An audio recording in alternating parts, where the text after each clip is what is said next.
Zulay, el bolígrafo.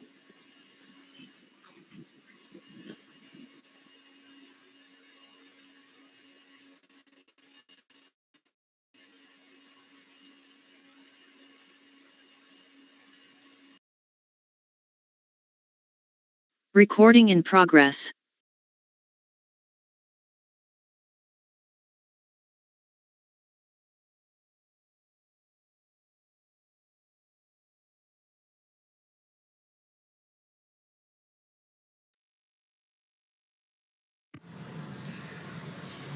Buenos días. Sean bienvenidos al Foro Educar en Venezuela Hoy, convocado por el Instituto de Estudios Parlamentarios Fermín Toro, en alianza con la Universidad Católica Andrés Bello y con el apoyo tecnológico de la Fundación Universitas. Esta actividad se inscribe en el eje temático Juventud de nuestra programación para el año 2021. En 1856, en un país crucificado por la violencia de las guerras de Montonera, que recibían el pomposo nombre de revoluciones, desde su modesto escritorio de madera en su casita de Santiago de los Altos, la sabiduría serena de Cecilio Acosta escribe: la luz que aprovecha más a una nación es la que se difunde, no la que se concentra. Y la frase es de por sí una definición doctrinaria. Y la acompaña de la premisa de un programa: la enseñanza debe ir de abajo para arriba y no al revés. Está en Cosas Sabidas y Cosas por Saberse, un folleto que cuando ya me graduaba de bachiller me regaló mi profesor de literatura en el Liceo Lisandro Alvarado, Tarsila Viloria. De mis días liceístas en Barquisimeto a hoy, como es de suponer, mucho tiempo y muchos acontecimientos han vivido este país de nosotros y su educación. Del progreso que con todas sus carencias experimentamos en cobertura geográfica y social, hemos entrado en un proceso regresivo que profundiza las desigualdades y nos amenaza con dejarnos rezagados con relación a otras sociedades, incluso de nuestra región latinoamericana.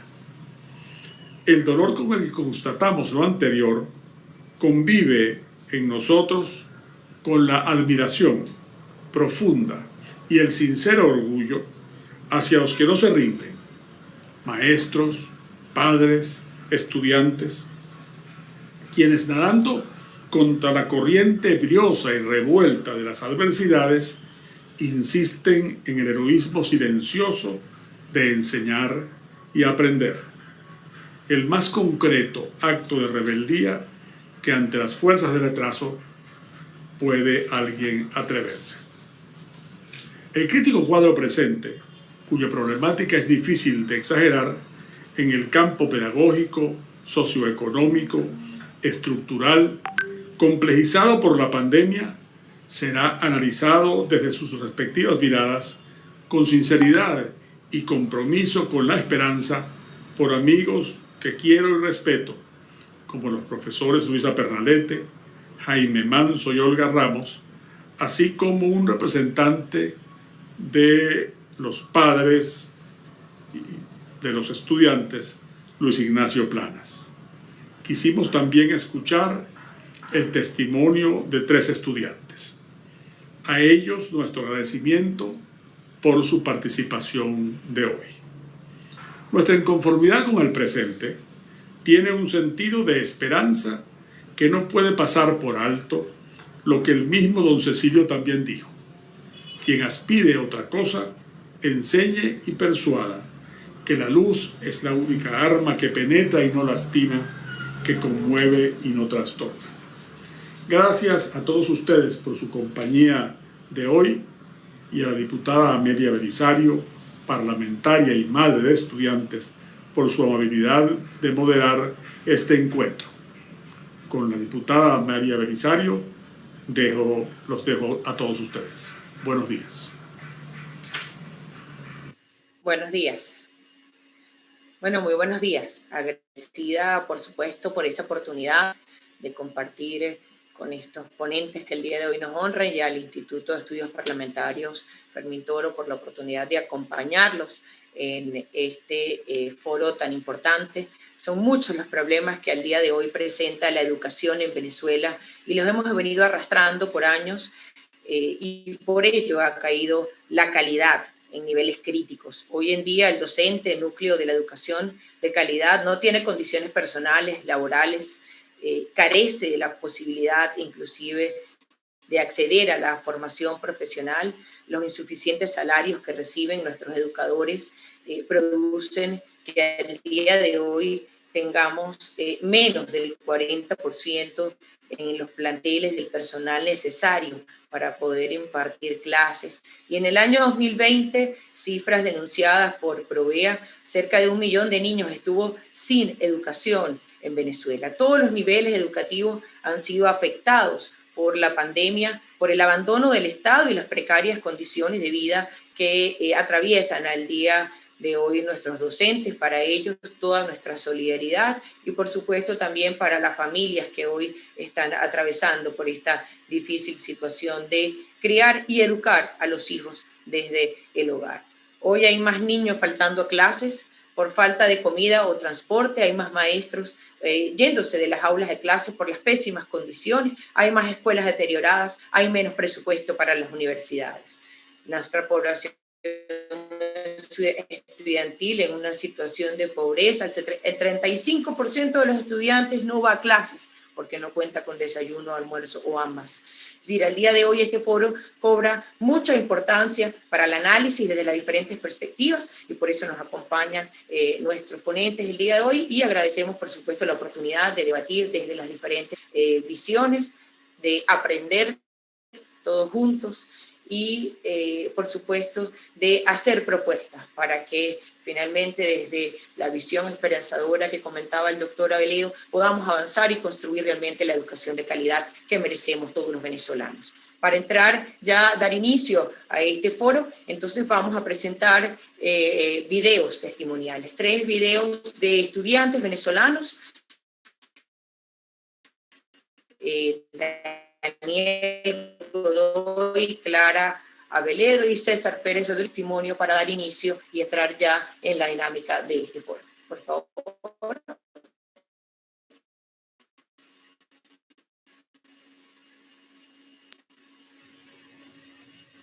Bueno, primero que nada, muy buenos días a todos los presentes, agradeciéndoles su valiosa participación hoy en este foro que habla de un tema de mucha relevancia hoy en la sociedad venezolana, que es la educación.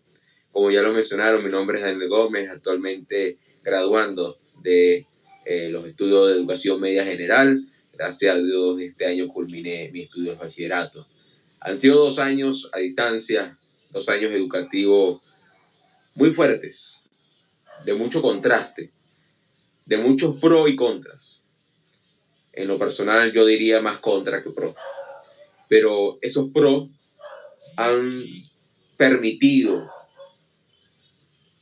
forjar un sentimiento de indagar en los jóvenes sobre el conocimiento, una ansiedad insaciable de poder estar conectado con los temas, de todos los temas. Y a pesar de la multiplicidad de crisis, que hasta la crisis del Internet que hay en Venezuela, que ha afectado el sistema educativo, yo creo que nosotros los jóvenes, a pesar de tantas noticias desgarradoras, tenemos la convicción, la esperanza de que tenemos que seguir luchando para rescatar y construir un sistema educativo eficaz que por lo menos cumpla el primer requisito, que es forjar a los nuevos jóvenes, al futuro del mundo para construir una mejor sociedad. Muchísimas gracias.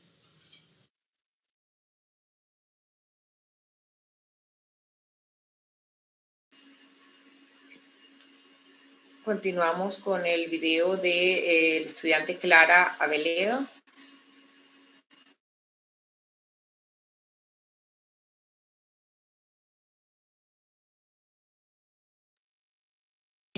Este año escolar entré a bachillerato. Las clases, como ya todos sabemos, eran virtuales y no tuve muchos problemas de conexión, pero se me hizo bastante difícil adaptarme a la cantidad de materias, a la cantidad de profesores y al nuevo grado de exigencia y a las tareas, porque eran muchas.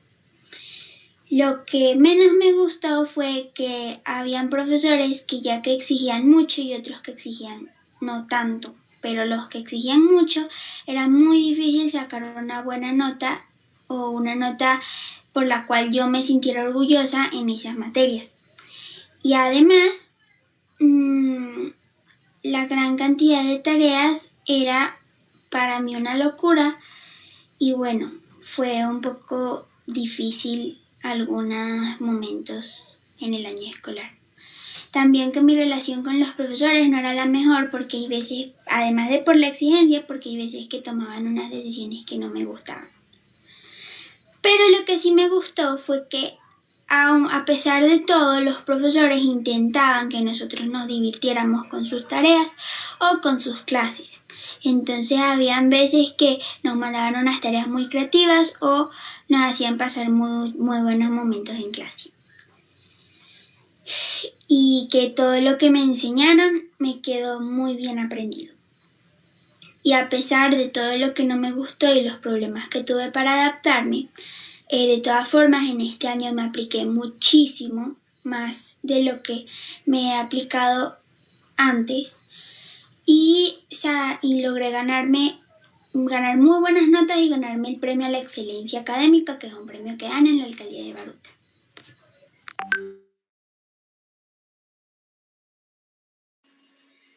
Muy bien, ya para finalizar con los testimonios, pasamos entonces al video del estudiante César Pérez Rodríguez.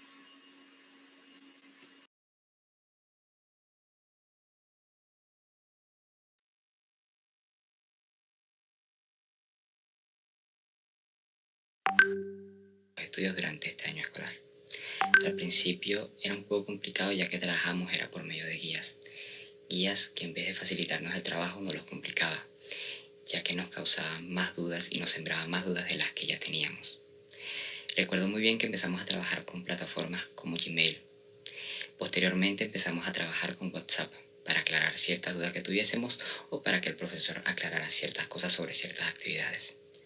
Posteriormente fue avanzando el tiempo y empezamos a trabajar con plataformas como Google Classroom, plataforma con la que sí tuvimos muchos problemas, ya que a veces se colapsaba y no dejaba que los estudiantes subieran actividades ni que el profesor publicara las actividades, lo que causaba que nosotros reentregáramos la actividad 2 días después. Con respecto a mis profesores, yo recuerdo que tuve 3 grupos diferentes de profesores durante este año. En el primer lapso tuve uno, en el segundo lapso tuve otro y en el tercer lapso tuve otro. Pero la verdad no puedo decir nada malo de ellos. Hicieron lo que pudieron con lo que tenían a la mano. Hicieron un muy buen trabajo y considero que tomaron muchas iniciativas y muchas creatividad para mandar a hacer ciertas actividades, ya que aunque al principio fueron puras guías, posteriormente fue avanzando y empezamos a hacer exposiciones con PowerPoint, empezamos a crear historietas y empezamos a hacer publicidad. Con respecto al aprendizaje, este año ha sido muy bueno y la verdad, como dije antes, no tengo nada que criticarle a mis profesores, ya que no se les preparó para esto. Me gustó mucho de repente la creatividad que han tenido para poder mandar a hacer ciertas cosas, ciertas actividades. Recuerdo que al principio de año yo no tenía tantas cualidades como las que tengo ahorita y tanto manejo de herramientas como las que tengo ahorita con ciertas aplicaciones como PowerPoint o como Word o como Excel, entre otras cosas. Lo que no me ha gustado es estudiar desde casa. Y recuerdo que para muchos estudiar desde casa desde niño siempre fue un sueño.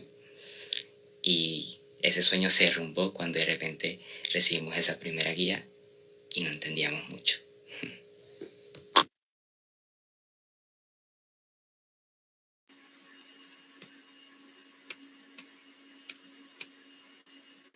Bueno, agradecemos los testimonios suministrados por estos estudiantes. Creo que son un buen inicio para este espacio de compartir las ideas y para conocer y escuchar lo que han vivido nuestros muchachos en todos estos meses. Para dar inicio entonces a las ponencias de este foro, que necesito indicarle a cada uno de los ponentes que dispone de un máximo de 15 minutos para su exposición, y por supuesto agradecer la participación de quienes nos acompañan en este foro, y del mismo modo informarles que disponen del chat en este espacio de la plataforma Zoom para realizar las preguntas y los comentarios que tengan a bien para el momento de las preguntas al finalizar. Vamos a iniciar entonces con la presentación de la profesora Luisa Pernalete. El tema o el título de su ponencia es la educación en tiempos de COVID. La San José de Tarbes compartimos eso, profesora Luisa. Es licenciada en Educación por la Universidad del Zulia, tiene especialización en Gerencia Educativa por la Universidad Gran Mariscal de Ayacucho, diplomado en Convivencia Escolar en la universidad por más de 45 años, cerca de los programas de Fe y Alegría y todos los reconocimientos de los que ha sido protagonista la profesora Luisa la hacen merecedora de que para nosotros sea el día de hoy un honor tenerla con nosotros y escuchar su participación en esta mañana. Muchísimas gracias, profesora. Adelante. Bueno, no, gracias a ustedes por la oportunidad. Como una anécdota, tengo que decirles que cuando yo estudiaba en el Colegio de Inmaculada Concepción de Barquisimeto, estaba en primer año de bachillerato, Ramón Guillermo Veledo, que era ya dirigente estudiantil, que iba todavía a cuarto o quinto año de bachillerato, nos dio una charla sobre oratoria y debates, técnicas que yo todavía sigo utilizando, eso como anécdota inicial. Me ponen por favor la presentación que preparé para ustedes hoy. Tal vez resumiendo que la educación venezolana hoy pues no es nada fácil, y educar hoy en Venezuela no es nada fácil tampoco, ¿no? Pasa a la primera lámina, ¿no? Hay que subrayar que los problemas de la educación venezolana no comenzaron con la pandemia. Ya en marzo del 2020, antes de que se decretara la cuarentena prolongadísima, y que se suspendieran las clases presenciales, ya llevábamos 4 o 5 años con la rutina escolar alterada, servicios públicos insuficientes o inexistentes, niños sin alimentación, exclusión escolar. UNICEF dijo que en el año 2019 habían en Venezuela cerca de 1 millón de muchachos fuera del sistema escolar, eso era en el 2019. Renuncias, ya hace como 4 o 5 años más o menos llevamos con renuncias de los docentes por los salarios miserables. Hay que decir con mucha pena que Venezuela tiene los salarios más bajos, los docentes venezolanos más bajos de toda América Latina, más bajos que Haití, que Cuba, que son bien bajos, e incluso con el ajuste que se ha hecho o que se va a hacer ahora en agosto, siguen siendo unos salarios, como dice nuestro director nacional de Fe y Alegría, miserables. También tenemos que apuntar que ya antes de la pandemia el INE, o sea, el Instituto Nacional de Estadística, no con datos muy actualizados, pero de todos modos son datos importantes, que se han cerrado secciones y escuelas en este país. No hay escuelas nuevas, por supuesto. Pongo como subrayado que nosotros tenemos como 10 años sin hacer mediciones de impacto de nuestra educación. Entonces no tenemos manera de compararnos con nosotros mismos ni con otros países tampoco. Solo Miranda hizo algunas pruebas cuando estaba Juan Maragall de director de educación, y Fe y Alegría hasta el año 2016 estuvo haciendo pruebas del sistema que tenemos nosotros para toda nuestra federación internacional, que Fe y Alegría está en 22 países. Entonces, nosotros estamos dentro de una emergencia humanitaria compleja, y ahí se suma la pandemia, ¿no? Entonces, también la educación venezolana está en emergencia desde hace un tiempo para acá. Pasa a la siguiente. Con la pandemia y la cuarentena decretada, que ya llevamos casi 500 días, estamos en el día 498 creo que de la cuarentena. No, como dijo muy bien uno de los chicos del testimonio, nos agarró de sorpresa, sobre todo para los que trabajan en educación inicial, educación primaria y bachillerato, que para educación superior y sí hace mucho tiempo que se está trabajando a distancia, no necesariamente con internet, pero sí a distancia, ¿no? Entonces nos encuentra educadores sin herramientas para educar a distancia, y eso de un día para otro, ustedes no hay presenciales y ahora clase a distancia, eso nos agarró pues de sorpresa y hizo cometer muchos errores, tanto en el trimestre último del año escolar pasado, como durante todo el que no han sido acompañados suficientemente los educadores, ¿no? Sumémosles a eso la conectividad de menos la mitad de los hogares, al menos eso es lo que dice incluso el gobierno, y el Observatorio Venezolano de Servicios Públicos dice que en algunas ciudades apenas el 35% de los hogares tienen conexión a internet, y por supuesto esa acción no es igual para todo el mundo. O sea, hay sectores donde nadie tiene internet. A eso se le suma que el internet es muy malo. De hecho, a mi carta me sale: su señal es inestable. En cualquier momento, pues, ni quiera Dios, pues, me va también, ¿no? También tenemos el problema de la electricidad intermitente que se ha ido agravando, y eso hace que los que trabajamos con radio educativa, como el caso de Fe Alegría, o con televisión educativa, como se supone que trabaja las escuelas públicas, pues entonces cuando no hay luz, pues no hay ni una cosa ni la otra, ¿no? Una hiperinflación que no perdona, que pulveriza los salarios tanto de las familias como de los docentes, y seguimos sin estadísticas confiables. Por cierto, en este momento en la Universidad Católica están socializando un diagnóstico que ha hecho la universidad, y dice que es uno de los problemas que ellos quieren enfrentar, el poder tener unos datos confiables para poder tomar decisiones. Sin datos, ¿cómo usted hace para tomar decisiones? Entonces, nosotros tenemos años sin datos confiables, o sin datos simplemente en educación y en nada, pero sin datos en educación, ¿cómo usted puede planificar? Eso se ha agravado, diría yo. Puede pasar, y eso es muy terrible. Solo dos ventajas. Me decía una directora con la que yo conversaba el otro día, que las únicas ventajas es que no se gasta en pasaje todos los días, entonces los niños pues pueden hacer sus tareas en sus casas, y como no se gasta en pasaje y como no se va a la escuela, los chavos no tienen que usar uniforme, me decía la directora, ¿no? Y yo pongo entre paréntesis que los maestros pueden buscar otras cosas que hacer, porque pueden atender a sus muchachos de alguna manera, tal cual sea la estrategia que esté utilizando su colegio, y pueden, lo que yo llamo, subsidiar su trabajo en educación. Entonces, esas son las únicas ventajas que ha tenido la educación a distancia. Porque más bien, puedes pasar la lámina, porque más bien tenemos unos problemas gravísimos. Por ejemplo, educadores huérfanos, ¿no?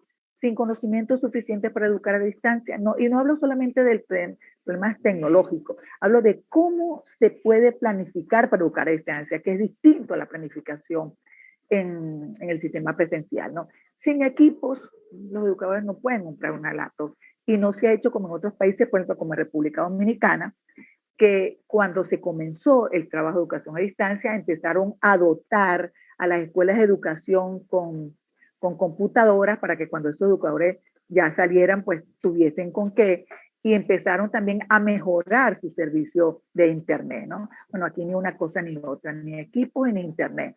Sin acompañamiento, porque de pronto usted no tiene las herramientas, pero tiene un equipo directivo que le acompaña, entonces que le va orientando, que le va diciendo. Pues eso tampoco lo tenemos aquí, ¿no? Sin estímulo. O sea, ¿por qué hay tanto desánimo? Porque ¿quién estimula a los educadores venezolanos? Estamos hablando sobre todo de ese 85% que es la educación pública en este país. La educación privada es el 15%. Entonces tenemos unos educadores sin estímulo, con salarios miserables, como les decía yo. Ayer estaba mirando la acta convenio que se supone que se firmó la semana pasada. No sé si esa que me pasaron es la última, pero ciertamente hay un ajuste que se supone que se va a hacer efectivo en agosto, pero esos ajustes siguen siendo insuficientes, ¿no? Y con una salud mental afectada. sea, los educadores realmente estamos muy agotados, ha sido mucho el estrés, mucho las exigencias. Me decía alguien que trabaja en educación pública, el gobierno exige, sí, el ministerio exige, pero no ayuda a que nosotros podamos resolver todas esas exigencias que ellos están pidiendo. Entonces, con estos educadores huérfanos, pues es muy difícil en este año escolar todo a distancia, realmente ha sido agotador. Siempre al final del año escolar los educadores estamos cansados. Incluso en mi caso, que tengo años que no doy clase directa, yo trabajo con mamás y con maestros, pero ciertamente uno termina agotado. Pero este año estamos más agotados todavía. Puede pasar. Además de educadores huérfanos, también tenemos que decir que los problemas de la educación venezolana no son iguales para todo el mundo. Por ejemplo, las zonas rurales indígenas están en peores condiciones.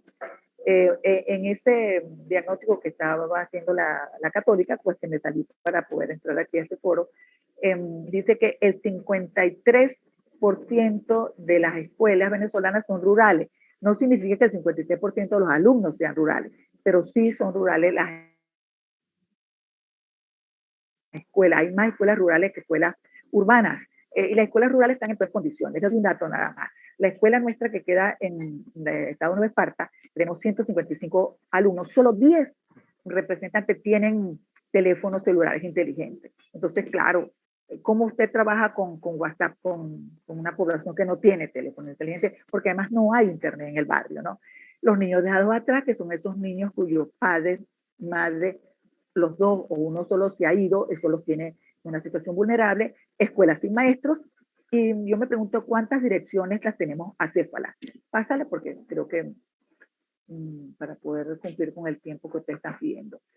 Los resultados, pues las escuelas reducen las desigualdades. Cuando están cerradas, aumentan las brechas. Un niño muy pobre cuando va a su escuela tiene el mismo pupitre que todos los demás, se reducen las desigualdades. Pero al estar las escuelas cerradas, los niños más pobres, los niños más vulnerables, los niños con padres, madres menos formados están en peores condiciones.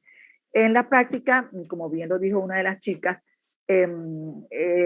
muchos maestros lo que he hecho es puro mandar tareas, sobre todo en el bachillerato. La televisión educativa con una dudosa reputación, los chamos están aprendiendo o están desaprendiendo. A mí me gustaría tener datos sobre cuánto han aprendido los chamos este año. Estos tres que hablaron ahí, pues se expresaron muy bien, pero eso no ha sido la mayoría. ¿Cuántos han abandonado? Esto es un dato que a mí me gustaría saber. Y luego tenemos desde parte del ministerio esa ruta, como el cha-cha-cha, echa para atrás, echa para adelante, un día dice una cosa, otro día dice otra cosa. Eso sí es muy difícil planificar así. ¿Seguimos?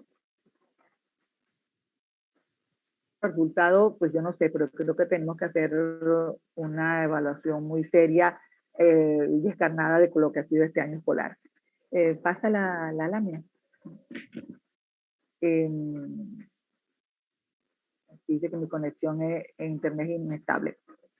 Bueno, en los aprendizajes, bueno, o algunas luces en medio de la, como decía bien Ramón Guillermo, hay gente que no se rinde, ¿no? Entonces yo tenía aquí algunos testimonios, a ver, los testimonios eran de maestros heroicos, pero vamos con los aprendizajes. No sabíamos y todavía tenemos mucho que aprender, pero el reconocer que no sabemos ya es un primer paso para aprender. Escuela y familia se necesitan, eso creo que ha sido una cosa importante. No tenemos que estar del mismo lado de la cancha porque la educación hoy necesita en la pandemia, y esta pandemia va a continuar, necesita del acompañamiento. Acompañamiento no es sustitución del padre o la madre, y también hay que acompañar, hay que tener programas para las familias, ¿no? La educación emocional es muy importante, siempre ha sido importante, pero ahora más importante porque en cuarentena prolongada las emociones se disparan, entonces tenemos que trabajar en educación emocional. Educación a distancia no es solo online, es también la del radio, la de la televisión, la de la correspondencia, las guías instruccionales. Hay escuelas nuestras que hasta en las bodegas de su barrio ponen unos cartelones para que las mamás sepan qué es lo que están haciendo en la escuela, porque no tienen otra posibilidad. Y hay que trabajar en equipo. Eso sí es un aprendizaje importante. Todos nos necesitamos, no solamente para enfrentar el COVID, sino también para poder tener educación. Seguimos. Sí, y yo creo que hay que seguir recogiendo aprendizaje. Y pasa la próxima, porque han sido muchos aprendizajes, no ha sido tiempo perdido ni todo ha sido obstáculos, ¿no? Creo que viene la lámina de los testimonios, solamente le digo 2 o 3. Por ejemplo, aquí tenemos el director de un colegio de Antímano, ese director de un bachillerato nuestro, tiene 355 estudiantes y sabe dar respuesta de cada uno de los estudiantes. Sabe que tenemos 20 rezagados, les está ayudando, ¿no? Estaba otro, no importa, pero puedes dejar esa lámina ahí, ¿no? En el medio tenemos las maestras de la escuela de Nueva Esparta, que visitan, ellas viven casi todas en la comunidad y visitan a cada una de las casas para ver cómo están las cosas, manteniendo el protocolo de seguridad. Es impresionante, esas maestras trabajan realmente, son unas héroes todas, ¿no? Y tenemos un chico que está en bicicleta, eso es el subdirector de un colegio de aquí de Barquisimeto, ese es lo que subsidia el trabajo en Fe Alegría, porque en la mañana es su director, pero además ha asumido un trabajo de profesores que han renunciado. Nosotros hemos perdido el 35% de nuestro profesorado, sobre todo en bachillerato. Y Edward, que es así como él se llama, se tuvo que comprar una bicicleta porque no le daba su salario, tiene posgrado y es su director, para ir al colegio 2 o 3 días a la semana. Es decir, el salario no me daba para pagar el autobús, entonces me compré una bicicleta y voy en bicicleta, tardo como 1 hora en venir, 1 hora en ir, pero voy a la escuela porque es necesario ir a la escuela, ya tengo internet y en mi casa no, ¿no? Bueno, ahora sí la puedes pasar. Puedes pasar la lámina. Las cosas que uno va recogiendo de este año es que en estas luces, pues, que hay mucha gente interesada en aprender, tanto educadores como padres. Yo me la paso dando chat, conferencias, y se anotan maestros y se anotan también padres y madres, ¿no? Fe Alegría, el centro de formación en el cual yo estoy adscrito desde hace 10 años, pues tengo 45 años de Fe Alegría, pero hace 10 años estoy en ese centro de formación. Durante todo el año escolar, durante el trimestre del año escolar pasado y hasta en marzo estuvimos trabajando todos los viernes con forochat para maestros, ahora lo hacemos cada 15 días, y se llenan los forochat, ¿no? Hay iniciativas que ayudan, Unión Radio tiene unos cuentos extraordinarios grabados que los pasan todos los días por alguna de sus emisoras. Secodap es una organización que atiende mucho a los representantes y a muchachos también. Educación Wow es una página que a mí me gusta, que está en internet, que genera muchas ayudas a los maestros. Y bueno, y Fe Alegría no solamente para sus propios maestros, sino también ofrece ayuda a gente que no sea de nuestro personal, ¿no? El tema educativo se ha vuelto noticia, es una cosa que yo rescato. Antes solo el Día del Educador y tal vez al principio de año escolar, algún periodista se interesaba. Hoy yo les digo, miren, yo todas las semanas atiendo a algún periodista, ya sea para alguna entrevista o para que le diga dónde puede conseguir una historia importante o para aclarar alguna cosa. Eso significa que la educación está siendo un tema de preocupación para todo el mundo y es una cosa que yo rescato. Podemos seguir porque ya vamos a terminar, antes de que me digan que ya se me acabó el tiempo. Esas son cosas que yo rescato. Faltan las láminas de los retos. Bueno, puedo decir algunos retos, ¿no? Salarios decentes para los docentes. Les digo, ese tal vez lo pongo en rojo, es urgente, porque a nosotros, si vuelve la educación presencial, que yo lo dudo porque no hay condiciones, pero si volviera, que es una cosa que uno desea, pero está difícil, realmente con esos salarios lo que vamos a tener son muchas renuncias. Herramientas para los docentes que están activos, parar el desaprendizaje, acompañarles y que puedan acompañar, información masiva para nuevos docentes. Queda una sola lámina, me la pasa y termino con el minuto que me queda. Medir los aprendizajes y evaluar este año. Nosotros tenemos que hacer una evaluación descarnada, sincera del año escolar, buscar a los que se han ido, que no sabemos cuántos son, nosotros sabemos cuántos se nos han ido, el 2% se nos ha ido, eso tenemos que buscarlo. Retorno paulatino y descentralizado, así ha sido en otros países, paulatino y descentralizado, no igual para todo el mundo. Y un acuerdo nacional para salvar la educación, es que tiene que ser empresarios, docentes, comunicadores, otras organizaciones y por supuesto las familias y nosotros los docentes. La educación venezolana está amenazada por su calidad y por su cantidad y por su cobertura, y nosotros necesitamos salvar la educación, porque sin educación no hay ni presente ni futuro, ni para los muchachos ni para el país. Muchísimas gracias. Muchísimas gracias, profesora Luisa. Vamos a continuar entonces con nuestros ponentes. Les recuerdo a los participantes que disponen del chat para realizar sus comentarios y preguntas, que habrá un espacio al finalizar para esto. Y a los ponentes les recuerdo que tenemos 15 minutos para cada una de sus participaciones. A continuación vamos a escuchar entonces la visión de los representantes en la voz de Luis Ignacio Planas, quien es abogado, político venezolano y actualmente es el presidente de la Sociedad Ignaciana de Padres y Representantes del Colegio San Ignacio Loyola en Caracas. Luis, adelante.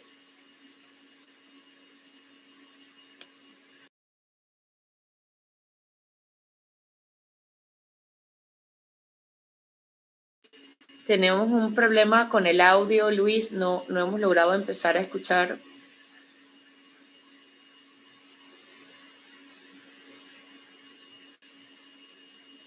Si nos pueden ayudar desde los administradores para poder abrir el audio. Okay. Aló, ¿ya? Ahora sí. Listo. Ahora sí.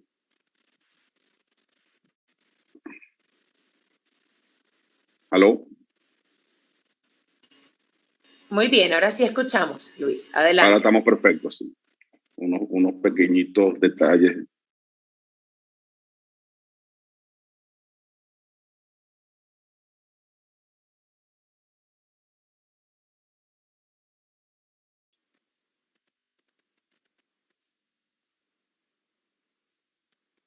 Aló.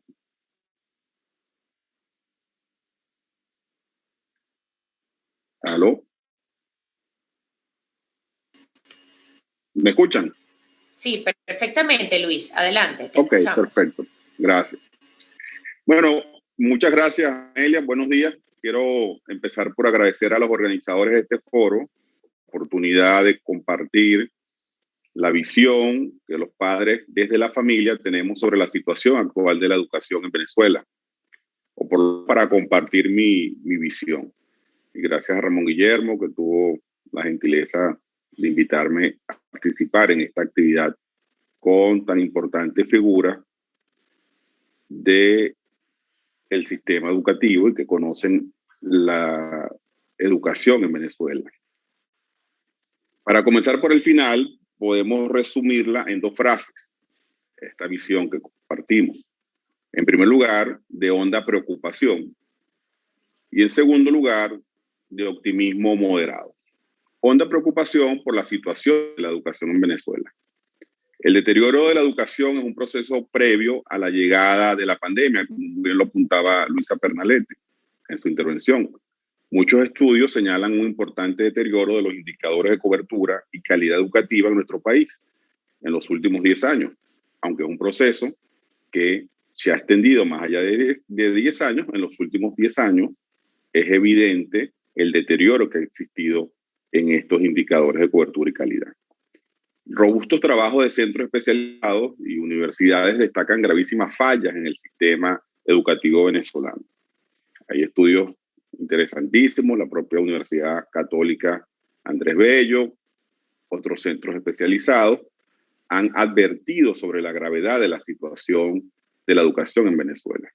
Coinciden estos estudios en algunos de los elementos que ya explicaba Luisa Pernalete, en un aumento de la inasistencia o asistencia irregular de nuestros niños, jóvenes a las escuelas, deserción, una deserción importante porque han tenido que ocuparse en otras cosas, un importante grupo de niños y jóvenes no escolarizados también, tema que no se ha resuelto completamente, la falta de docentes, entre otras cosas, producto de los salarios, ya también lo explicaba Luisa Pernalete, unos salarios miserables, unos salarios que no alcanzan para subsistir, unos salarios que no hacen competitiva la vocación con respecto a otras actividades económicas y que obligan a los profesores, a los docentes a buscar otras alternativas para poder subsistir, porque es muy difícil que hoy en día un docente pueda subsistir con el salario que percibe por su trabajo. Y esa es la realidad. Y eso afecta, por supuesto, en que hoy en día los profesores pues están dedicados a otras cosas distintas a lo que deberían estar dedicados. Y eso no es responsabilidad de ellos, sino es parte pues del entorno y del sistema. Hay un déficit importante de centros educativos en todos los niveles. Hay estudios que hablan de más de 4.000 centros faltantes, por lo menos, que harían falta para complementar la educación de nuestros niños en Venezuela. Eso es una cifra que preocupa porque estamos excluyendo a un buen sector de nuestros jóvenes del acceso a la educación. También coinciden en algunos de los factores que afectan en el proceso de aprendizaje y que tienen que ver fundamentalmente con la deficiencia de los servicios básicos, como ya también lo explica Luisa. Agua, un niño que no puede tener agua en su casa para prepararse, para ir al colegio, que además no tiene agua para lavar los uniformes o que no tiene agua para lavar la ropa, etcétera. En el caso, por supuesto, de que tengan los uniformes, bueno, también hace muy difícil que asistan a las clases. Los apagones, la irregularidad que hay del servicio eléctrico, el transporte, que cada vez más complicado y más caro, la falta de los recursos en la familia, que también son cosas que afectan muchísimo, no tienen computadoras, en buena parte hay una ausencia grandísima de dispositivos y equipos electrónicos que ayudan a complementar pues las carencias o la falta de actividad presencial, ni siquiera teléfonos inteligentes. Es decir, en definitiva, el entorno hace cada vez más difícil la tarea educadora. Los indicadores son alarmantes y llaman a la reflexión sobre todo sobre el futuro de nuestra sociedad. Nadie estaba preparado para responder frente a la pandemia. Ni los centros educativos, ni los profesores, ni los alumnos, ni los padres. Nadie. Esto fue una sorpresa, como ya se ha dicho aquí. Esto llegó de pronto y nos sorprendió a todos, nos dejó fuera de base a todos. Llega la pandemia y congela la sociedad, congela la humanidad. Se cierra todo, se cierran incluso los colegios, se cierran las escuelas, se cierran las universidades. Todos quedamos en el aire esperando respuestas que se tardaron en llegar, incluso que hoy en día no han llegado. Nuestro país se tardó en reaccionar a esta situación. Otros países fueron más rápidos en reaccionar, incluso en volver a la presencialidad sin que iniciara la vacunación.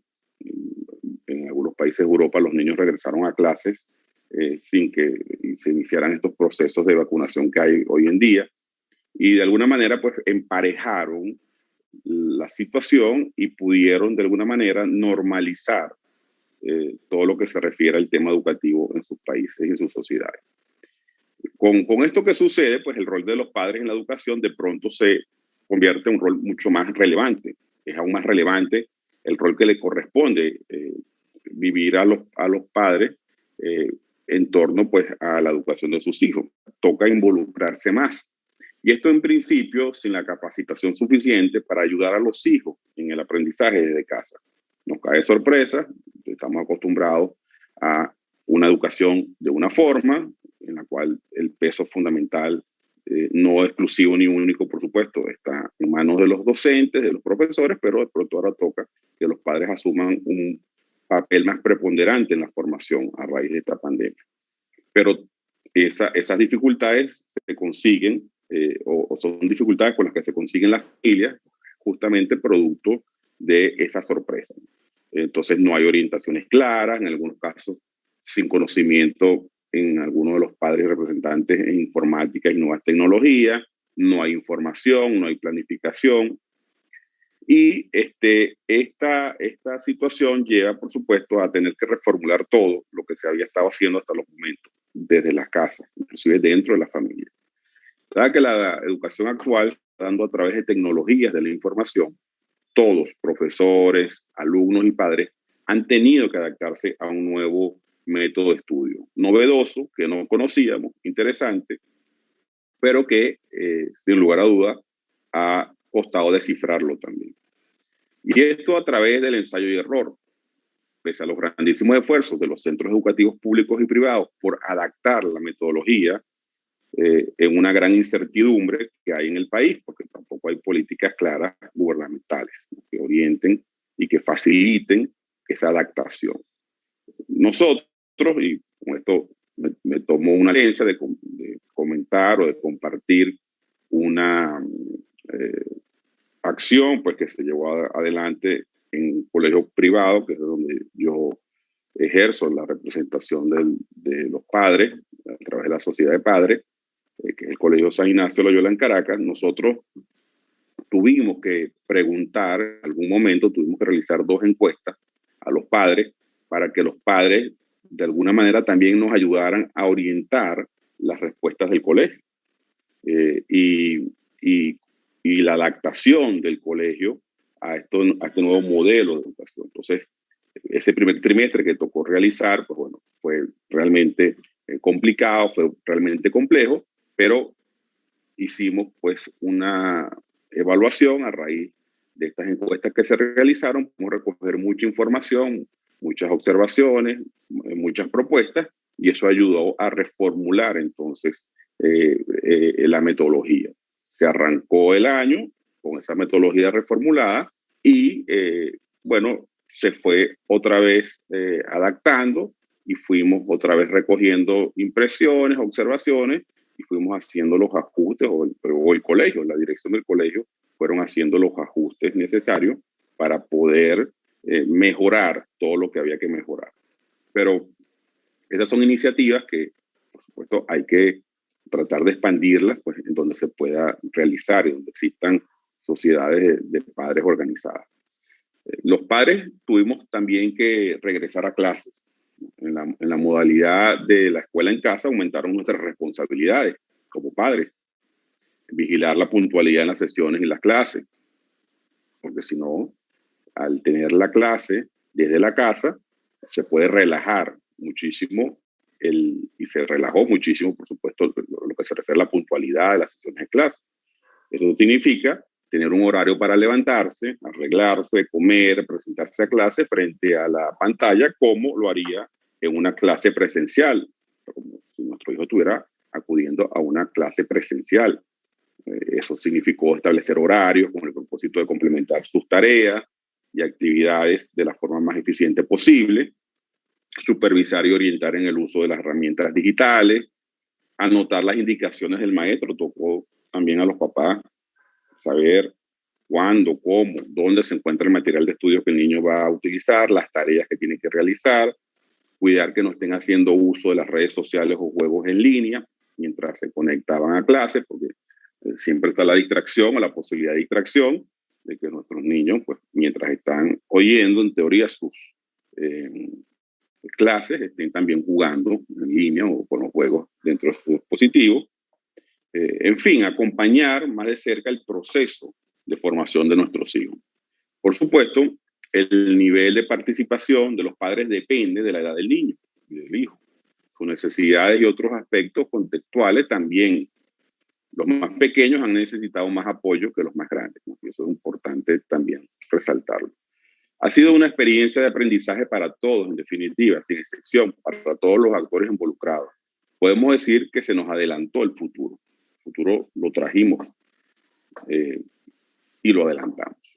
En este punto es importante decir que no podemos equiparar los procesos que se han dado en el sector educativo público y privado, incluso dentro de los propios centros de aprendizaje privado. En las escuelas, liceos, universidades públicas, las carencias son, por supuesto, mayores. Y es lamentable decirlo, pero la pandemia aumentó la brecha entre la educación pública y privada. Esa es la realidad. La diferencia entre ambos sectores es cada vez más profunda. En las escuelas públicas ha sido prácticamente nula la conectividad para clases en línea. Hay también organizaciones que se dedican a evaluar y a realizar sobre esto, pero podemos decir, sin temor a equivocarnos, que ha sido prácticamente nula esa conectividad en las escuelas públicas, ni decir en las zonas rurales, como apuntaba también Luisa Pernalete. El 53% de las escuelas que son rurales, es imposible pensar que haya llegado esa conectividad, o que las clases se puedan realizar en forma virtual, en línea, porque no están las herramientas necesarias para que eso pueda ocurrir. Igual ocurre con las escuelas en las zonas más apartadas de la geografía nacional, aunque no sean rurales, e incluso en muchas capitales del interior de la República también ocurre, porque los problemas en los servicios de luz, etcétera, y fundamentalmente el tema del Internet, que es tan malo en Venezuela, pues ha afectado considerablemente esa posibilidad. No hay acceso real de todos nuestros niños a las clases en línea. Las causas, bueno, ya están mencionadas en los estudios, lo acabamos de comentar también nosotros: apagones, falta de dispositivos, falta de recursos, incluso en algunos casos la falta de preparación académica también. Creo que, bueno, dentro de todo este cuadro hay cosas buenas que destacar. Es bueno destacar también lo positivo, no quedarnos solamente en las cosas malas, y dentro de las cuales podemos resaltar el acceso a la tecnología y la vinculación de nuestros niños con estas nuevas tecnologías y estos mecanismos, además, modernos, que, como lo decía, pues han adelantado el futuro, haciendo la salvedad de que esto no llega a todo el mundo. Esto es quizás una cosa muy pequeña para el que lo puede realmente realizar.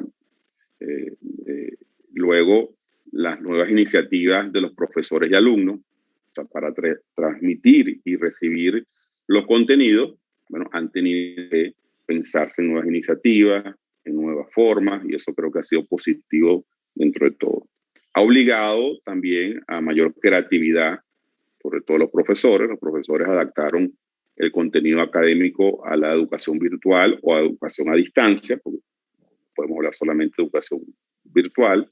Hay, según he oído, además, de algunas experiencias que se están realizando en colegios públicos, bueno, unas formas también en las cuales se están transmitiendo esos contenidos, o en su momento cuando la pandemia estaba fuerte, donde se acercaban los padres representantes a recoger las orientaciones en las escuelas, en los portones de las escuelas. Creo que el reacomodo ha tenido que hacer para todo el mundo, y todo el mundo ha tenido que pensar y aumentar la creatividad y todo lo que significa, pues, buscar los mecanismos para seguir transmitiendo estos contenidos educativos. Se han estrechado también los vínculos entre los padres y los profesores, y en general entre los planteles, las escuelas, los colegios. Se ha estrechado, pues, ese vínculo, esa relación que es tan importante.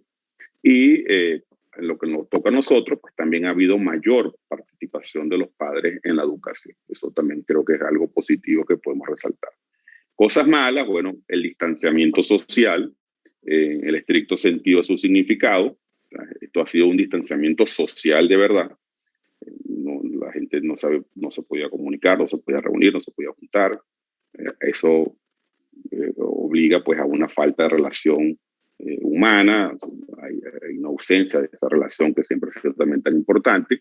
Y bueno, eso ha generado también daño emocional y psicológico en los niños, diferencia entre el sector público y privado, lo que produce más desigualdad, fallas en el aprendizaje porque hay contenidos incompletos, y las dificultades, por supuesto, del entorno que nos ayuda. Dentro de los retos, para terminar, creo que debemos pensar en el futuro, cómo llegar a todas las familias, cómo hacer partícipe, si esto continúa, de que cada vez más familias en Venezuela puedan sumarse y puedan participar de estas nuevas formas de educación. ¿Cuál es la mejor manera de ayudar a nuestros hijos también en el futuro? Si consideramos que la educación del futuro se da a través de una modalidad híbrida, bueno, cómo recuperar la presencialidad sin abandonar lo poco mucho que se haya adelantado. Va a hacer falta nivelar los conocimientos, ajustar con el conocimiento que ya se ha acumulado, ¿no? El papel de los padres de familia en la educación es esencial, como lo es el de los maestros y los profesores, como es el de los propios niños y adolescentes. Los padres pueden ser los mejores educadores de sus hijos. Entonces hay que sacarle provecho a la escuela en casa. Los niños aprenden de lo que ven en su entorno. No ir a la escuela, al colegio, al liceo, a la universidad no significa estar de vacaciones. Tenemos que estar listos para aprender todo. Y pese a que preocupa la falta de políticas públicas, creo que hay que también hablar de ese optimismo moderado, porque la sociedad cambió, por todo lo bueno que ha salido de esta situación, por todo lo que brotó, la solidaridad, etcétera, los esfuerzos que se ven en los maestros, en los profesores, en las familias para tratar de que sus hijos puedan seguir estudiando, los que tienen interés en eso, y es un esfuerzo de todos que ha producido un cambio en la perspectiva de la educación y que también abre nuevas oportunidades para el futuro.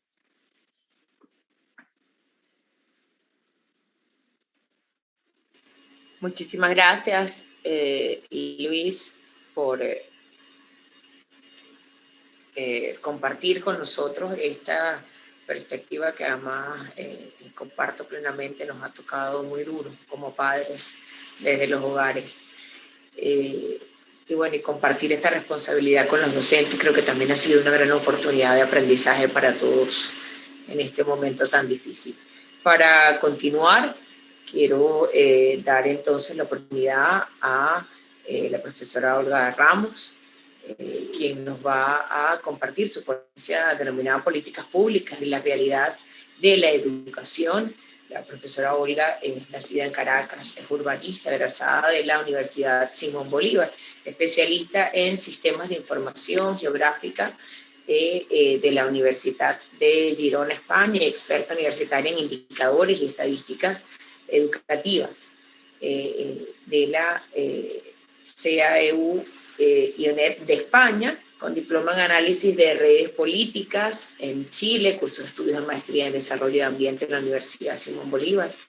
Ha tenido diversos estudios de formación complementaria. Su labor profesional se ha desarrollado como analista de políticas públicas, lo cual participando en diferentes proyectos y desde diferentes organismos. Y al momento es coordinadora técnica del Proyecto Observatorio Educativo de Venezuela. Tiene amplios reconocimientos en materia educativa y desde la labor de la evaluación de las políticas públicas, y también ha realizado diversas publicaciones sobre el tema, por lo cual el día de hoy recibimos a la profesora Olga con muchísimo entusiasmo, además de poder escuchar su opinión sobre la temática que estamos tratando el día de hoy de la educación en Venezuela. Adelante, profesora Olga. Bueno, muy buenos días y muchísimas gracias por la invitación. Si en algún momento quito el video es porque la conexión aquí no es muy buena y a veces funciona mejor sin video. Miren, lo primero que yo quería hacer, les va a sonar a lo mejor anticlimático, pero hay un par de premisas que yo creo que nosotros tenemos que comenzar a internalizar en Venezuela. La primera es que, y especialmente con los docentes, no queremos héroes, necesitamos profesionales de la docencia. Yo entiendo que hay una intención de reconocer el esfuerzo y la entrega de los docentes, sobre todo con el maltrato de la destrucción de la carrera docente, pero eso no significa que nosotros necesitemos que los docentes sean héroes. Nosotros lo que necesitamos, ni los docentes ni los padres, nosotros necesitamos profesionales de la docencia que estén muy bien formados y muy bien pagados y muy bien evaluados. Entonces, eso es lo primero que quiero mencionar como premisa. Y lo segundo que quiero mencionar como premisas de base es que nosotros no esperamos milagros. Nosotros necesitamos evaluación, planificación, inversión, ejecución. Necesitamos políticas públicas en educación que sean bien pensadas, bien desarrolladas, evaluadas en su eficacia y modificadas cuando se tengan que modificar. Porque hasta ahora nosotros hemos pasado por una especie como de reconocimiento que se ha agudizado un poco, y creo que esto es importante también mencionarlo, con la postura que se ha manejado desde el Ejecutivo, cuando en cadena nacional cada mes más o menos sale Nicolás diciendo yo espero que Dios me ayude a vacunar a todo el mundo y entonces podamos tener clases presenciales en octubre. Ese fue más o menos el último anuncio. Y entonces yo espero que yo quisiera, estoy entusiasmado con, o sea, eso no puede ser la postura de una persona que está en la dirección del Estado, independientemente de si es o no es legítima.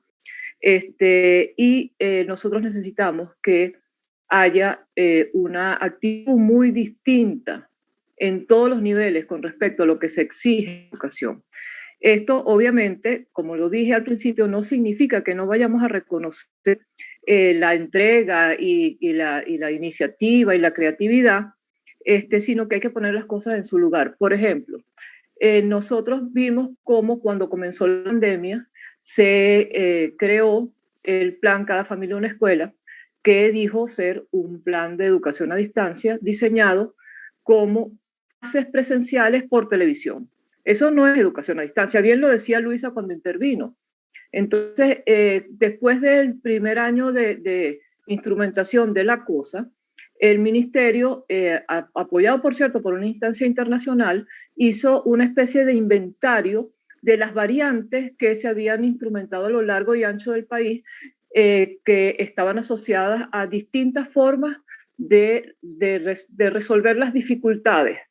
Y entonces aparecieron guías, aparecieron distintos mecanismos de comunicación, se incluyeron algunos de los programas de radio, pero en términos reales, lo único que se construyó fue un mapa que decía, están todas estas variantes, pero nadie las evaluó.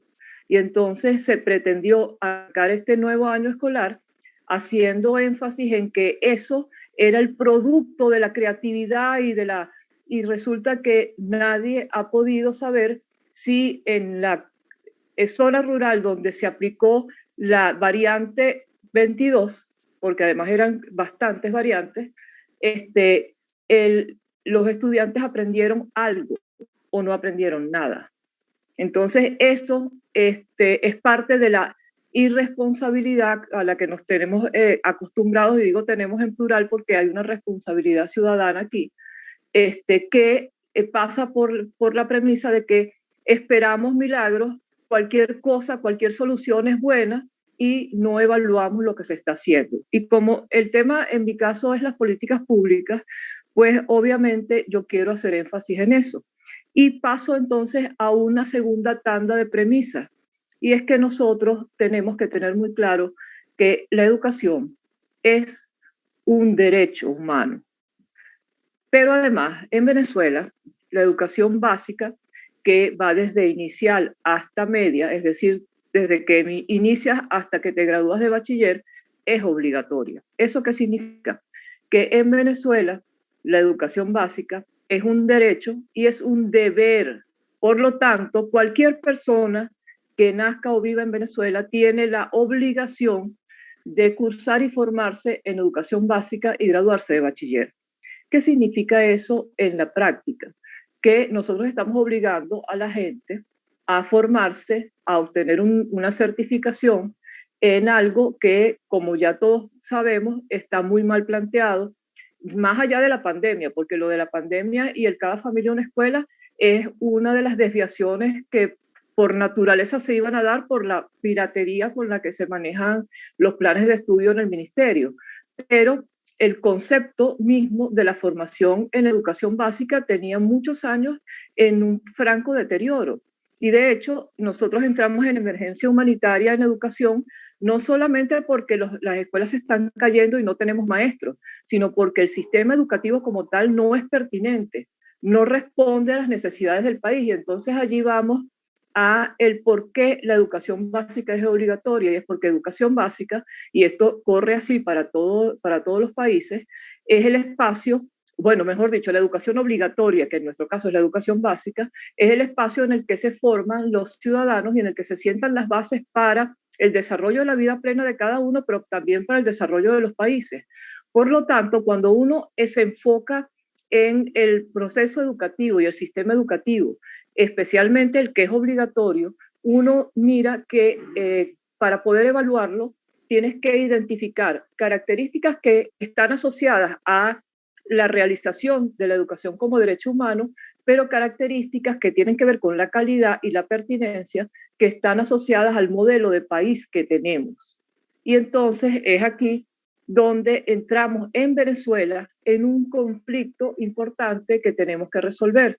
En Venezuela nosotros tenemos un sistema educativo que está minado por el uso político partidista. Eso ustedes lo saben porque desde hace muchísimos años se utilizaban a los estudiantes en actos políticos, estudiantes de todos los niveles de educación básica. Y después comenzó a introducirse el tema político partidista. Bueno, se comenzó a introducir desde el principio con la variante militarista, con la generalización de instrucción premilitar como obligatoria en bachillerato.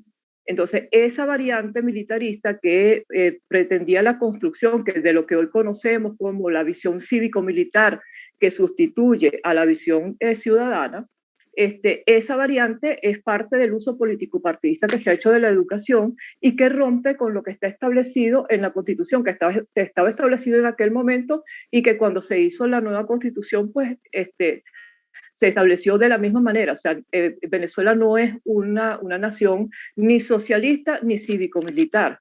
Entonces, el contenido político partidista que se ha metido dentro del sistema educativo a través de los programas de estudio, de la organización de actos, de la organización de eventos, de la asignación de cierto tipo de actividades a los estudiantes, ese ha minado lo que se debería considerar como la base de la formación de la ciudadanía. Y entonces, en lugar de tener una ciudadanía formada para la democracia y para la convivencia, tenemos una ciudadanía que está tratando de formarse para la guerra popular prolongada. Y lo digo porque así lo dicen los planes de la nación. O sea, nosotros estamos en un sistema donde el esquema para resolver las cosas está asignado en una estrategia de guerra.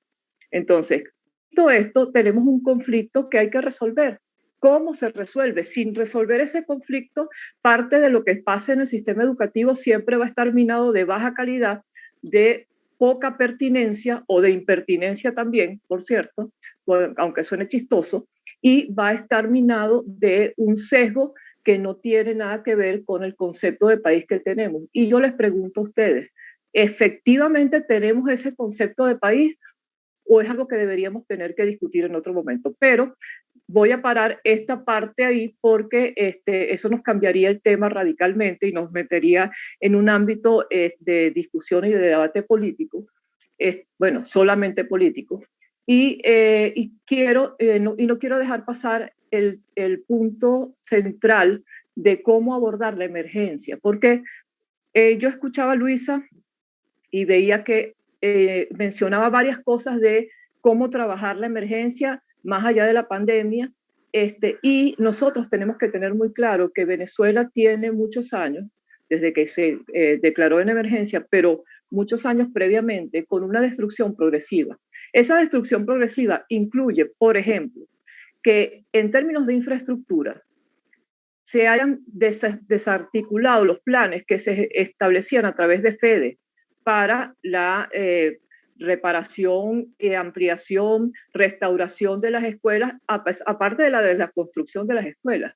Y se haya ido transfiriendo de forma progresiva a las comunidades a tal punto que en el programa Cada Familia una Escuela en vacaciones, de estas últimas vacaciones, el movimiento bolivariano de familias tenía la responsabilidad de organizar con las instancias públicas la reparación de las escuelas y termina la comunidad, los docentes, hasta los supervisores tenían que ir a las actividades de reparación de la infraestructura, terminan asumiendo las tareas y conseguir los recursos, porque no hay presupuesto asignado para la reparación, construcción y mantenimiento de las escuelas. Desapareció eso como partida. De hecho, hay un mecanismo que se creó hace unos años en el que la comunidad educativa, a través de la comunidad del consejo educativo con el directivo, se constituían en una figura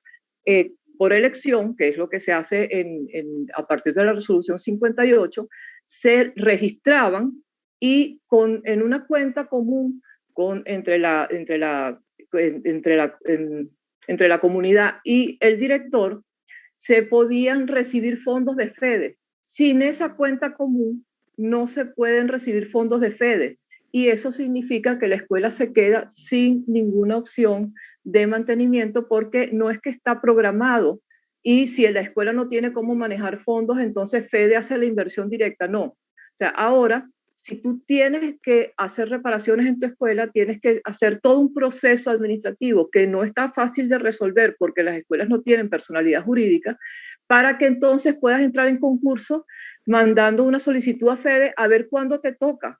Y entonces en eso se ha convertido la política pública de mantenimiento escolar, cuando las escuelas son en su mayoría propiedad del Ministerio de Educación y de otras instancias descentralizadas de gobierno, por lo que tienen las responsabilidades del Estado de mantenerlas.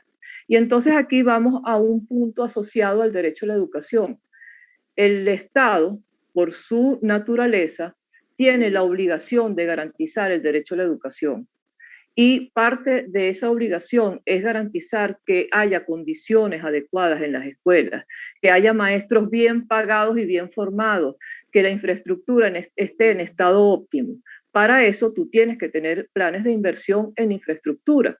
Y hay una cosa más, porque me quedan como 2 minutos, que creo que es importante poner sobre la mesa. Nosotros necesitamos en Venezuela una profunda evaluación. Necesitamos evaluar a fondo, estudiante por estudiante, qué es lo que han aprendido y qué es lo que no han podido aprender, para poder hacer un proceso de restauración de esos aprendizajes, lo que implica, entre otras cosas, ampliar el calendario escolar y la duración del año. Necesitamos evaluar a los docentes para saber qué saben y si saben cómo enseñarlo para el nivel y la modalidad en la que le corresponde, y si no, apoyarlos para que puedan aprender y se terminen de formar y cumplan su función de la mejor manera. Necesitamos un proceso de evaluación profunda de toda la infraestructura y de los servicios de las comunidades en los que están las escuelas, para poder tener escuelas de calidad y poder hacer inversión. Sin evaluación no hay posibilidad de planificación y no hay posibilidad de inversión. Eso se había olvidado en Venezuela. Y también necesitaríamos una cosa más. Nosotros llevamos muchos años aceptando como país que a los estudiantes se les certifique automáticamente. Se les certifique a estudiantes en los liceos que no pudieron cursar matemática de tercer año porque no había docente y se les dio el título de bachiller. Estudiantes que no lograron aprender a leer y se pasaron de tercero para cuarto grado. Estudiantes que a lo largo de su formación básica han tenido gravísimas deficiencias producto de las deficiencias del sistema, y hoy están con un título de bachiller en la mano, pudiendo desarrollar solamente una parte de sus ilusiones y de sus expectativas porque no tienen las competencias y la formación para ello. A esos estudiantes el país los estafó. A esos estudiantes nosotros deberíamos poder abrirle un espacio para que ellos se postulen, se evalúen, se sepa qué fue lo que aprendieron o no, y que puedan restaurar y recuperar y reaprender lo que necesitan para ser unos buenos bachilleres y, por ejemplo, tener éxito entrando en la universidad que quieren, a estudiar lo que les parece, o haciendo algún emprendimiento como ellos quieren desarrollar en su vida, porque la educación debería permitir el desarrollo pleno de tu vida. Y si necesitan, por ejemplo, tener una beca para poder formarse mientras se recuperan. Pero la rampa esa ya te espero plantada. ¿Perdón?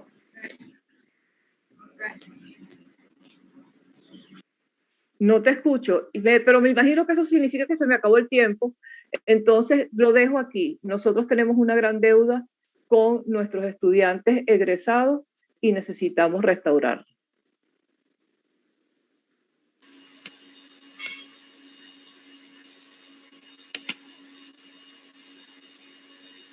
Le pedimos disculpas a la profesora Olga. Creo que hubo por parte de la administración del grupo algún audio o algún micrófono que quedó encendido. Muchísimas gracias, profesora. Le quedaba 1 minuto. Si quiere culminar la idea que había iniciado, pues disponga de ese minuto, profesora, Y le pido por favor a quienes tienen la administración del grupo que traten de apagar los micrófonos y solo dejar a las ponentes que van con el audio abierto, por favor. Oye, muchísimas gracias. Creo que es importante este cierre. Nosotros tenemos que evaluar muchas cosas para poder hacer planificación que esté sustentada, pero hacer planificación y hacer inversión y hacer ejecución y rendir cuentas, que no se ha rendido cuentas. Pero con respecto a lo que estaba diciendo de los bachilleres, nosotros debemos poder darle la oportunidad a aquellos bachilleres de que superen la frustración que tienen por no poder desarrollar su vida plena, porque no le dimos la formación que le debimos haber dado. Esa estafa que se le hizo desde el Estado, hay que buscar la manera de recuperarla. Y la forma de hacerlo es abriendo un espacio para que ellos puedan validar qué es lo que saben y tengan un procedimiento con un tiempo determinado para poder aprender y graduarse efectivamente de los bachilleres que son. Pero eso pasa por también que logremos saber qué bachilleres queremos tener en Venezuela. No está fácil, pero podemos hacer una estrategia de transición. Ahora sí lo dejo hasta ahí. Muchísimas gracias, Amelia, y muchísimas gracias a todos los oyentes por la paciencia. Gracias a usted, profesora. Muchísimas gracias. Bueno, vamos a continuar entonces con el profesor Jaime Manso. El título de su ponencia es Visión y la realidad de los maestros. El profesor es egresado del Instituto Pedagógico de Caracas en Matemáticas y Física.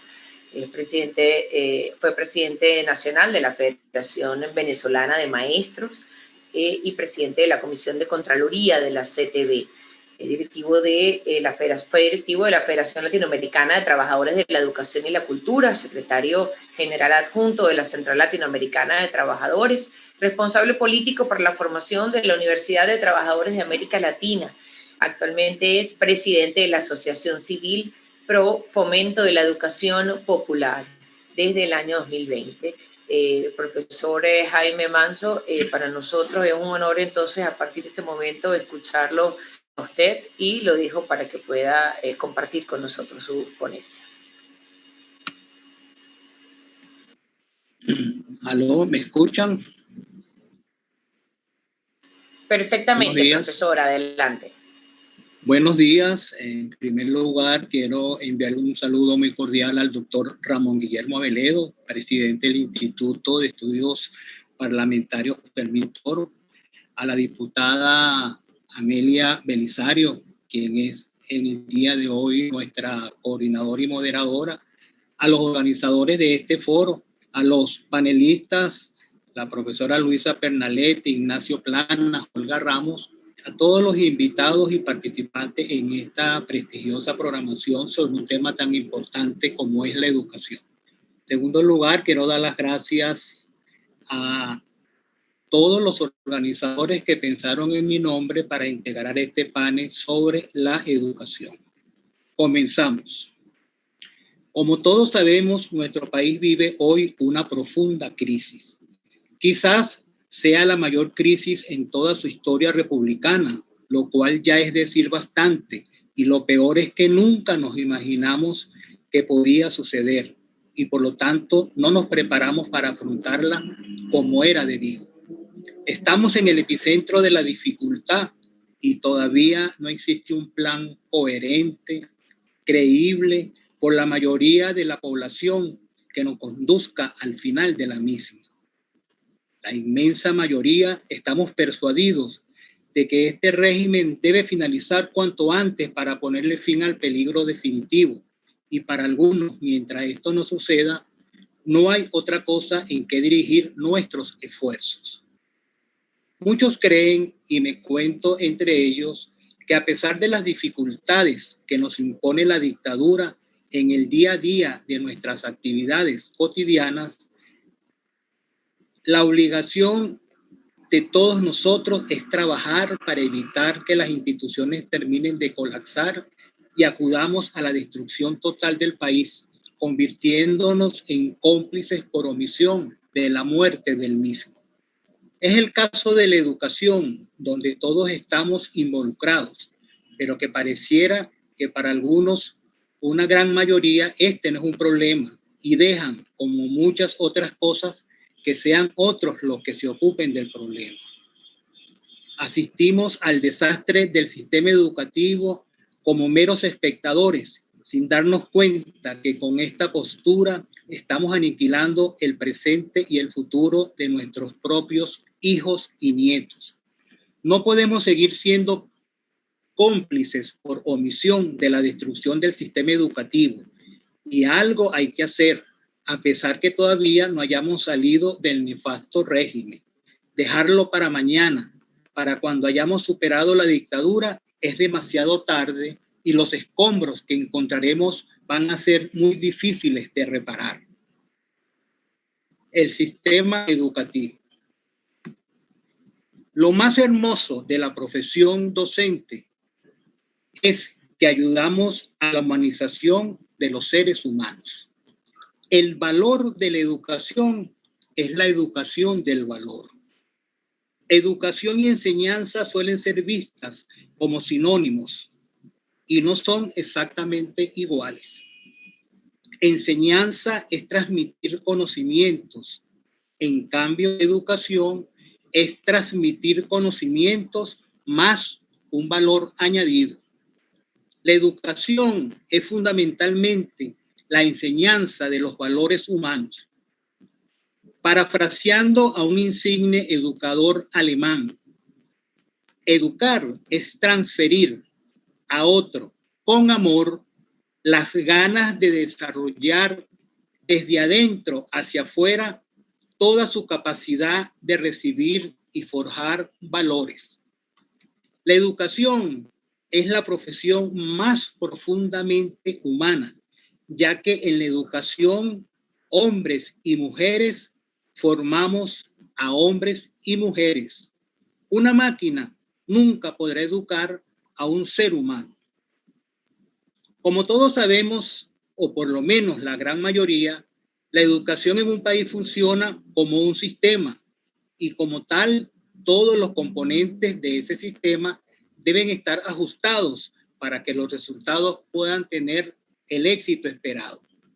Un sistema es un conjunto de cosas o de partes, componentes que relacionados entre sí en forma ordenada contribuyen al cumplimiento de los objetivos propuestos. La educación es un sistema porque funciona y actúa de esa manera. Los elementos fundamentales del sistema educativo, a mi juicio, son cinco, y son el educando, que es el componente fundamental que entra al sistema, el educador, que también es insustituible, junto en un espacio llamado escuela, todo ese espacio envuelto en una atmósfera que llamamos entorno y que da como resultado al egresado. Si alguno de estos componentes no funciona, el resultado final no será lo que hemos planificado. Y esto, a mi juicio, es lo que está sucediendo en Venezuela. Este régimen ha convertido a nuestro sistema educativo en un desastre total, que todos nosotros, como parte del entorno, de esa atmósfera que envuelve al sistema, tenemos la obligación de recomponer. No es posible que el sistema se adecue por sí solo o se arregle por sí mismo. Hablemos del educador. El educador es una pieza fundamental dentro del sistema. Es insustituible. Todavía no se ha inventado una máquina, creo que nunca se podrá, que pueda desempeñar el rol de un verdadero educador. El verdadero papel de un educador no es enseñar, es lograr que los niños y los jóvenes aprendan, que es una cosa totalmente distinta. Es generar cambios de conducta en los educandos, que los lleve a asumir una actitud radicalmente distinta en todos los ámbitos de su vida.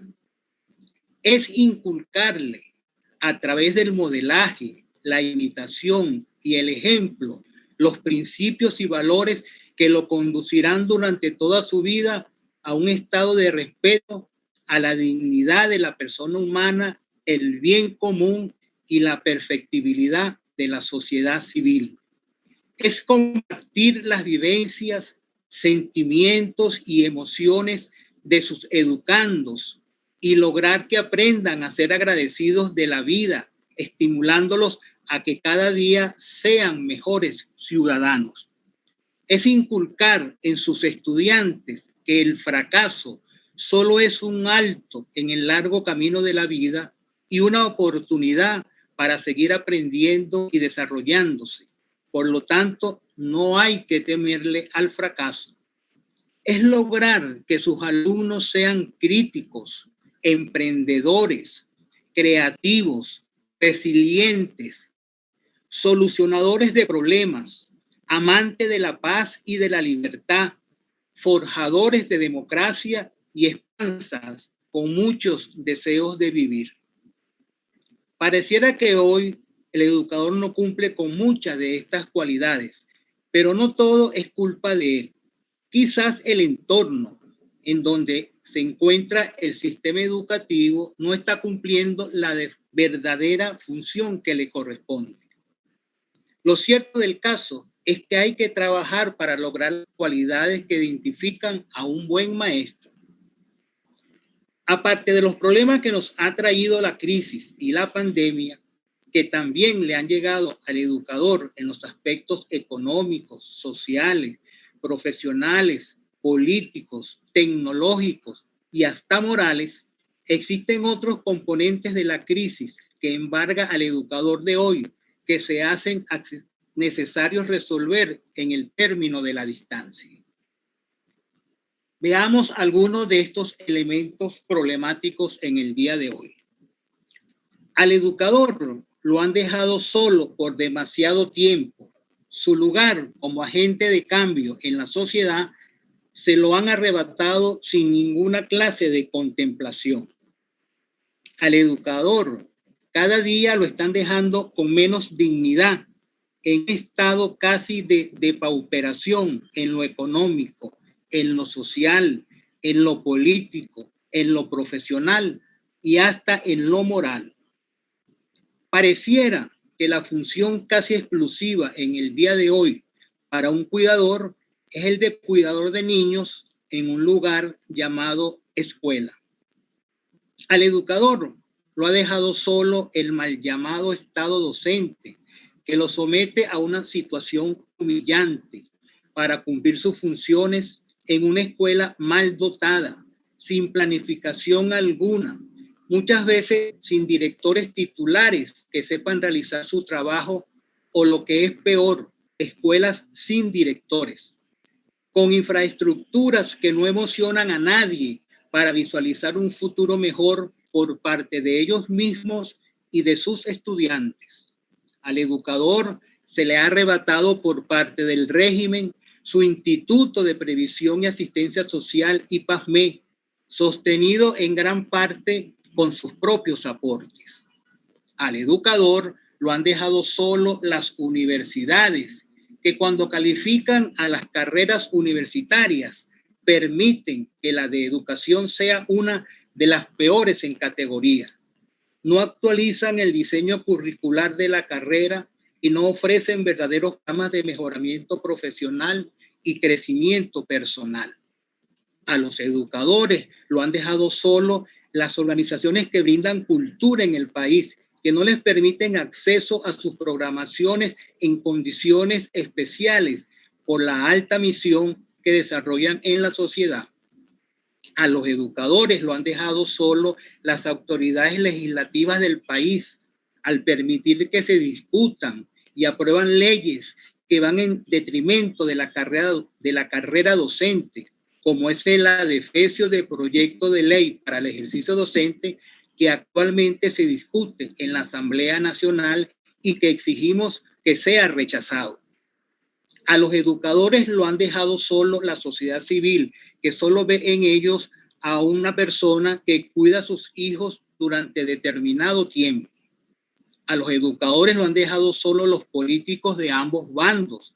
A los del régimen, que solo nombran como ministros del ramo a activistas del partido de gobierno que más que preocuparse por resolver los problemas educativos, se ocupan de poner al sistema en función de un esquema castrocomunista, sin importar el destino educativo de educandos y educadores. Y a los del otro bando, que creo ni siquiera se dan cuenta de las dimensiones de la crisis educativa y por lo tanto no hacen nada en ese aspecto.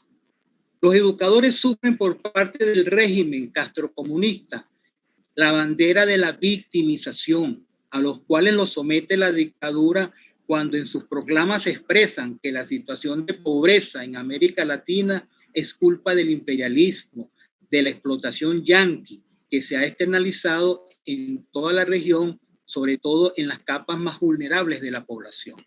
A los educadores lo han dejado solo hasta los propios gremios docentes, que solo se han preocupado por la faceta salarial, que es muy importante, quizás una de las más importantes y de las cuales estamos agradecidos en su lucha, pero que no es la única en la cual hay que trabajar desde el punto de vista gremial por la dignificación y elevación de la autoestima del magisterio, y con esto a mi criterio se le está haciendo juego al gobierno. Quizás un punto importante en el cambio del paradigma del futuro educador es el de evitar ser victimizado y mejor aún que él mismo no se victimice. Muchos educadores abandonan sus puestos de trabajo en las escuelas y liceos, producto de su propia victimización, y a pesar de tener resiliencia para emprender en otras áreas, oficios u ocupaciones que le permiten subsistir a la crisis económica, no la tienen para ser creativos en su profesión y se entregan al abandono de la misma porque son parte del olvido de la sociedad. Los educadores necesitan una mayor cultura general que los faculte para ser los líderes que el magisterio necesita y la educación reclama. Estas son algunas razones que visualizan la situación en la que se encuentra el docente en la actualidad y que necesitan ser superadas, algunas de ellas comenzando en lo inmediato, sin esperar que cambie el régimen, para lo cual será demasiado tarde. Es de hacer notar que la baja estima social con que el entorno ve a la profesión docente produce una baja autoestima en el educador que lo conduce a una autovictimización, la mayoría de las veces abandonando su profesión. ¿Qué perfil del educador necesitamos hoy en día? Un educador hoy en día debe ser un modelo de aprendiz de nuevas estrategias, técnicas, de nuevos enfoques y destrezas. Debe ser un líder moderno que conduzca, oriente, dé sentido y fortaleza al esfuerzo de sus alumnos, conduciéndoles a una sociedad con mayor libertad, principios y valores democráticos, que respete la dignidad de la persona humana, el bien común y trabaje por la perfectibilidad de la sociedad civil. Debe ser un cuestionador e investigador que enseñe a pensar, a descubrir, a formular y a buscar. Debe ser un filósofo, amigo de la sabiduría y el conocimiento, buscador intelectual que adecúe las teorías y modelos a una realidad concreta. Debe ser un visionario que construya proyectos futuros integrales, que ubiquen y motiven el quehacer de sus alumnos en un mundo del siglo XXI. Debe ser un formador de las generaciones por venir, de las nuevas familias, comunidades, empresas e instituciones. Debe ser un verdadero maestro de la vida que ponga en el centro de su vocación los valores humanos. No solo así, esta tendrá sentido y podrá recobrar el lugar social que le corresponde al lado de los transformadores y forjadores de la sociedad. Disculpe, profesor, es posible se nos ha educar vencido el tiempo. ¿Me permiten un minutico y termino? Sí, claro que sí, para que vayamos cerrando la idea, profesor. Perfecto. ¿Es posible educar hoy en Venezuela? Claro que es posible. Un país no puede permitirse dejar de educar a sus alumnos y a sus niños y a sus jóvenes. No se puede esperar a que el régimen sea sustituido. Hay que exigir escuelas que visualicen el futuro y un diseño curricular que coloquen al educando en el camino de la modernidad, una mejor calidad de vida, progreso nacional con libertad y democracia.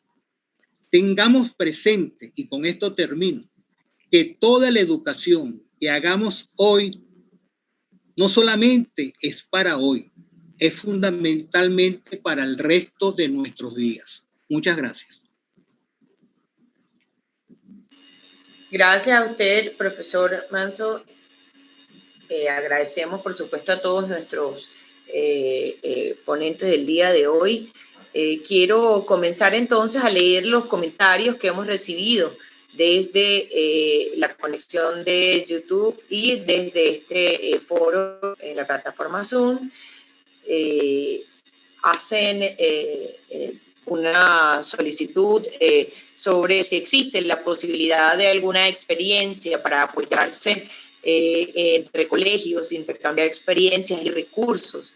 Por ejemplo, debe estar dirigido esto a Luis Planas, en el sentido de la pregunta sobre si el Colegio San Ignacio podría apoyar a Fe y Alegría y viceversa, y así dando un ejemplo del apoyo que se podría brindar por extensión. Ya le voy a dar unos minutos para que pueda responder, pero quisiera pasar a terminar de leer los comentarios. Tenemos comentarios. La señora Joana Peñalver, de la Organización Venezolana de Autismo, manifiesta que la población con necesidades especiales es una de las más afectadas y que estos requieren apoyo y adaptación. La mayoría de los padres no están preparados para abordarlo. He conversado con ellos además y sugieren que podamos realizar esta experiencia para apoyar también a estas organizaciones, que son muchas a lo largo y ancho del país. La posibilidad también, comenta el señor Pablo Ojeda, la posibilidad de abordar el asunto de la pedagogía digital en nuestro contexto socioeconómico y de salud, asumo que es en relación a la pandemia.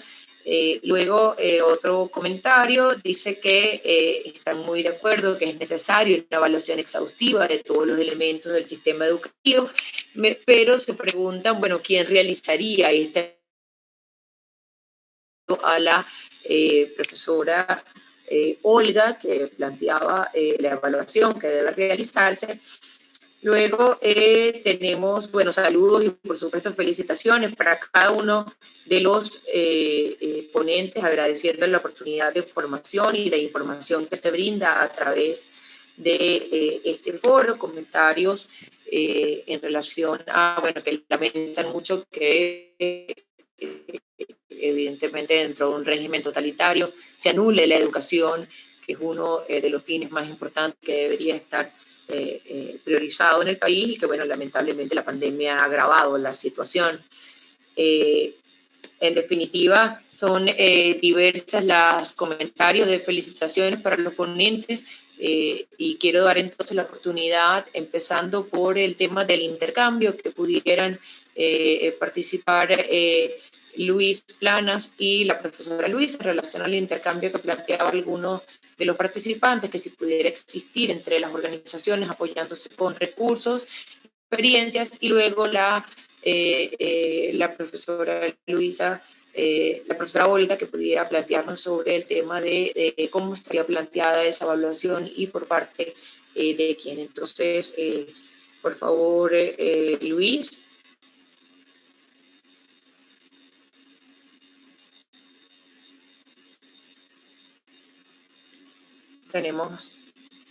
Creo que tenemos otra vez problemas con el audio, Luis. Ok, ya.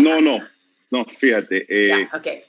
De pronto Luisa tiene conocimiento más profundo sobre esta pregunta, pero yo sí quiero recordar que, bueno, tanto el Colegio San Ignacio como Fe y Alegría son obras de la Compañía de Jesús en Venezuela. Y hay una conexión permanente, hay un vínculo permanente. Por supuesto que desde el San Ignacio se ha apoyado siempre a Fe y Alegría en todas las iniciativas de Fe y Alegría han sido apoyadas con mucha decisión, con mucha convicción, en términos inclusive de profesores y estas instancias. Entiendo que hay también algunos vínculos en los cuales, de las cuales forman parte además de unas instancias superiores donde están agrupadas todas las, vamos a decirlo así, pues las iniciativas de la provincia de los jesuitas en Venezuela. Y claro que siempre es bueno profundizar estos vínculos, pero existen estos apoyos, existen apoyos mutuos, porque también Fe y Alegría tiene una experiencia de muchos años acumulada que también sirve para la mejora de las ejecutorias en otras instituciones, inclusive las instituciones privadas. Y esos vínculos, por supuesto, son unos vínculos bastante estrechos. También se realizan otros apoyos. El Colegio San Ignacio, a través de una organización, tiene y dirige 2 escuelas en el barrio Unión de Petare, a través de esta organización OFCASI, y bueno, de alguna manera también colaboramos, apoyamos toda la comunidad en esa gestión que realiza esta organización del colegio para ayudar pues a niños de bajos recursos a que puedan tener acceso a la educación. Y bueno, y otras iniciativas también que se desarrollan para apoyar y ayudar en una situación que está atravesando el país muy mala para todos, muy grave, porque aquí no podemos excluirnos a nadie, todos estamos afectados por la situación económica, la situación del país, y de lo que se trata es justamente de lo que yo hablaba al final, que toda esta circunstancia que nos ha tocado vivir ha aflorado pues lo mejor de nosotros y la solidaridad e incluso pues eso es lo que me lleva a mí a decir que soy optimista con respecto al futuro, porque se han abierto oportunidades a pesar de la mala situación que nos ha tocado vivir. Gracias, Luis. La profesora Luisa, si quiere agregar algo en relación a esa pregunta que hacían sobre el tema de las alianzas, complementar lo que ya ha expuesto. Bueno, en realidad el internet se me ha ido a cada rato, así que no sé exactamente de qué estaban preguntando. No, profesora Luisa, la pongo en contexto. Lo que planteaban era la posibilidad de generar alianzas entre las experiencias y los recursos de las instituciones privadas y las experiencias de Fe y Alegría para poder, bueno, pues ayudar más a las familias y a los docentes en medio de esta situación. Bueno, en realidad Fe y Alegría, así que nosotros en eso somos expertos en generar alianza. Y la Compañía de Jesús, en ese sentido, ha hecho mucho énfasis en trabajar en red, porque nosotros con las organizaciones de la Compañía de Jesús estamos muy hermanada en muchos sentidos, pero además nosotros ampliamos alianzas con todo el mundo, ¿no? Porque nosotros lo que sí es esperar a sentarnos a que el maná venga del cielo. Nosotros sabemos que el maná lo tenemos que hacer nosotros, porque si no nunca hubiera nacido en la primera escuela ni tuviéramos 176 escuelas. Pero en todo caso no solamente se trata de tener escuelas, se trata de exigir al Estado que cumpla con sus responsabilidades, pero sin dejar de hacer nosotros. Cuando nosotros entregamos un dato, por ejemplo, a los periodistas, de alguna manera estamos pidiéndole al gobierno que entregue los suyos también, y no porque nosotros contralores, sino porque nos interesa saber realmente cuántos muchachos han sido atendidos, porque es una cosa que es gruesa, ¿no? Por supuesto, la calidad nos preocupa mucho también, pero me gustaría saber cuántos muchachos realmente han sido atendidos por la televisión, por la guía, o por lo que use el Estado para el 85% de la educación del país. De manera que hoy las alianzas son necesarias, si no, no salimos de estos problemas tan serios, pues. Y sí, eso está abierto y además con camino andado, ¿no? Muchísimas gracias, profesora Luisa. La profesora Olga había un comentario sobre la evaluación que sugería, es decir, a cargo de quién estaría esa evaluación para que realmente fuese eficiente y que pudiese producir los resultados que esperamos para poder avanzar en la calidad educativa en Venezuela. Mira, en primera instancia se requeriría que quien la realice tenga asesoría y monitoreo de organismos internacionales que tengan muchísima más precisión en la instrumentación de protocolos. Esto es importantísimo porque no se puede generar una estrategia de cómo vaya viniendo, vamos bien. ¿Ok? Eso es importante. Y en algunos casos nosotros tenemos personas capacitadas para hacer la evaluación, y ya me voy a referir específicamente a qué, pero en otros no necesariamente. En términos de infraestructura, existen una serie de protocolos diseñados por FEDE que no son nuevos ni son de las últimas 2 décadas. Hay unos incluso previos que pueden servir de base para que en cada escuela se haga la evaluación. Ahora, la pregunta es ¿quién hace la evaluación? ¿La va a hacer la comunidad de padres? ¿La va a hacer la comunidad de docentes? No, hay que buscar las personas que tengan la capacitación para poder hacer la evaluación como tal. O sea, que no es que van a tomar fotos de las paredes para ver cuántas grietas hay, sino que la persona que esté allí sepa la magnitud de esa grieta y cuál es el nivel de riesgo de dejarla así o cuánto necesitaría de reparación. Para eso se necesitan los protocolos que ya existen y personal capacitado, como dije antes, con asesoría de organismos internacionales que pueden facilitar el proceso. En el caso de la evaluación de los estudiantes, existen pruebas estandarizadas. Inclusive le podemos decir a los amigos de Fedelería que ayuden con las que ellos han utilizado tradicionalmente. Podemos apelar a lo que se hizo en el CINEA cuando se hizo la experiencia piloto a principios del 2000.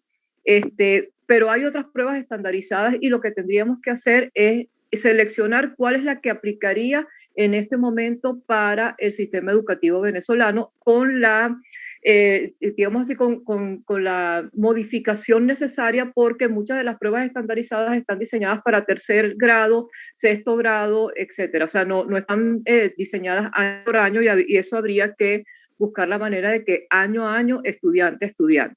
La más difícil y la más compleja es la de los docentes, pero para eso nosotros tenemos universidades que forman docentes y podemos sentarnos con las universidades que forman docentes en una mesa de trabajo para diseñar una estrategia que permita en un tiempo prudencial poder evaluar a los docentes para acompañarlos, porque no sirve de nada evaluarlos si no vamos a tener un acompañamiento, y el acompañamiento tiene que venir de las universidades. En ese caso, seguramente hay experiencias internacionales porque en muchos países se evalúa frecuentemente a los docentes. De hecho, hay países en los que se van para validar su formación y permitirles seguir ejerciendo periódicamente, cada 4 años, etc. Entonces, hay procesos que se pueden traer y adaptar a la realidad venezolana acompañados de lo que se pueda construir con las universidades venezolanas. Ahora, yo quería decir una cosa más, Amelia, pero te dejo la palabra y después si me puedes dar un minutico para decir una cosa más, la digo porque es cambiando de tema, ¿ok? No, si quiere aprovechemos la oportunidad para después darle la oportunidad al profesor Jaime Manso y ya ir cerrando este espacio. Profesor, adelante. Sí, mira, yo lo que quería agregar es que cuando volvamos a las actividades escolares, que sean semipresenciales, porque yo estoy de acuerdo con Luisa que no es factible hacerlas solamente presenciales, nosotros vamos a tener que tener una combinación. Y esa combinación tiene como requisito que las actividades que sean a distancia estén diseñadas como actividades a distancia. Y como las actividades presenciales van a tener que hacerse por grupos menores de la cantidad de estudiantes por sección, el docente va a requerir más tiempo de dedicación. Eso significa más tiempo de dedicación, significa más sueldo y también significa asistentes para poder atender a 3 secciones en lugar de una, aunque las secciones sean de 10 estudiantes y no una de 30. Entonces, el modelo es absolutamente diferente. Y si a eso le vamos a agregar la recuperación de los aprendizajes perdidos para que el niño que no supo leer y lo promovieron de 3º para 4º grado pueda aprender a leer y aprovechar el aprendizaje en 4º grado, como se necesita más tiempo, vamos a necesitar flexibilizar el calendario. Y una cosa más que Luisa mencionó y que yo quiero hacer énfasis en eso. Ni las escuelas están todas en condiciones de tener actividades presenciales, ni las familias están todas en condiciones de mandar a los niños a las escuelas, ni hay transporte para que todos los docentes y estudiantes puedan ir a la escuela el día que les toque.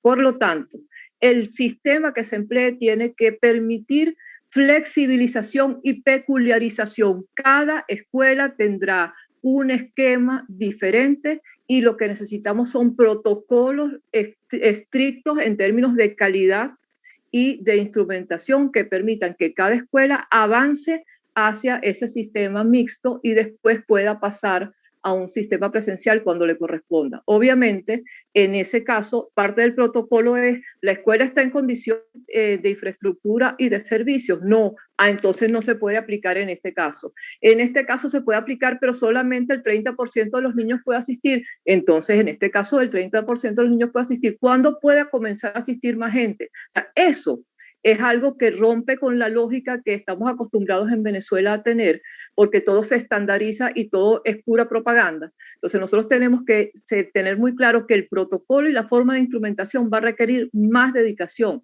¿Qué significa eso también? Que además del más tiempo de los docentes, más tiempo de los directivos, más pago a los directivos y supervisores que estén en capacidad de hacer el monitoreo, el acompañamiento.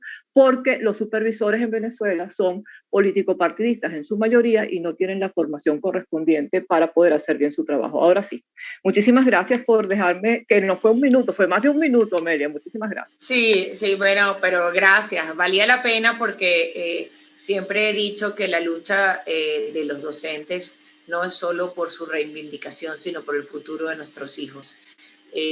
Adelante entonces el profesor Jaime, si desea agregar algo a este espacio ya de cierre de preguntas, respuestas y comentarios. Profesor Jaime.